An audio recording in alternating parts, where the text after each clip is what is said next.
Hello everyone. I hope you are doing well. We will continue the exercise. Having learned what an adjective is and different types of adjectives, right? We are taking a small break with certain exercises so as to understand well and recap what exactly we learned about adjectives. Now, exercise on adjectives. The first exercise is you have to supply suitable adjectives to complete the sentences. Okay? The town stood a siege. You have to say what exactly the suitable word here. Stood a dash siege. The dash prize was won by a Muslim. The woman lives in a dash hut. This is a very dash matter. The Battle of Waterloo ended in a dash victory. So remember to fill the gap or the blank with a suitable adjective so as to give us a complete meaning. Now, suddenly there arose a storm. It is a dash lie. The dash tidings were a heavy blow to the old man. Here is a rupee. Pay the fare and keep the dash money. His reading is of a very dash range. The injured man wants dash advice. You cannot have it in dash ways. England expects dash man to do his duty. The dash bird catches the worm.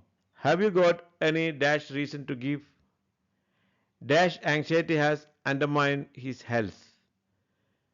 There were riots in dash places, and dash man will not reason calmly. He stand dash feet in his stockings. Nelson won for himself dash fame. I have no dash cash. He always walks with a dash step. Dash errors are not easily corrected. Every cloud has a dash lining. He was a man of dash ambition.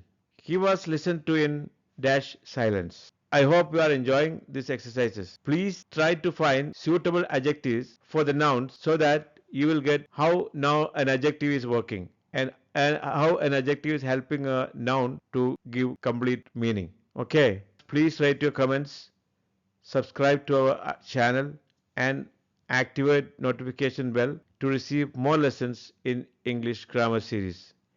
And I hope you will enjoy if you learn this grammar series properly. I will give an example about learning grammar. It's like you can compare learning a grammar, learning motor driving. We can drive, but you cannot drive on a main public road without knowing the rules of driving.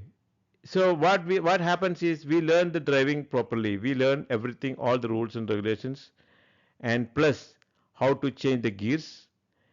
And it doesn't mean that we should keep all the time how to change the gear. When do we move into first gear, second gear, and third gear, and fourth gear, and so on and so forth.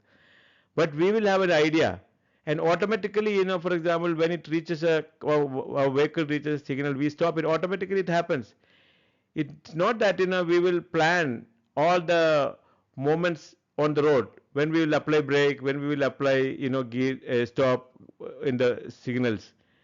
The same way, when you learn grammar properly, it doesn't mean that you should remember all the time. You should always remember what is noun, subject, predicate, and adjective, and all that. This is just people simply you know to give to make things tougher. They create some stories. Actually, the real story is that if you know the exact grammar, you don't need to remember all the technical or for example, you see this. Technical words you don't need to remember. You just need to apply them. For example, you know how to apply for a noun, singular noun, plural noun, and all that, right? For example, he gives, they give, right? So you know where yes is used. So for singular. So the same way we learn a motor driving, we learn grammar and we forget it simply. Okay? And we apply it. So to apply it, you have to, learn properly, first of all, what exactly the rules and regulations are. So take it in that way and try to learn proper grammar. And I'll tell you, I'll assure you, It's, out of my own experience, I would say, if you have thorough grammar, good knowledge of grammar, thorough in the sense, you can learn it properly. If you learn, that will enhance your confidence. Your confidence level will be so high that, nobody can compete you. I'll tell you. People may talk, people may write, but when you are armed with proper knowledge of grammar, you will be at the top. I'll guarantee you that. So try to learn proper grammar as you learn driving. Just forget it, apply wherever is required. Automatically you will use it. Okay? Thank you for watching.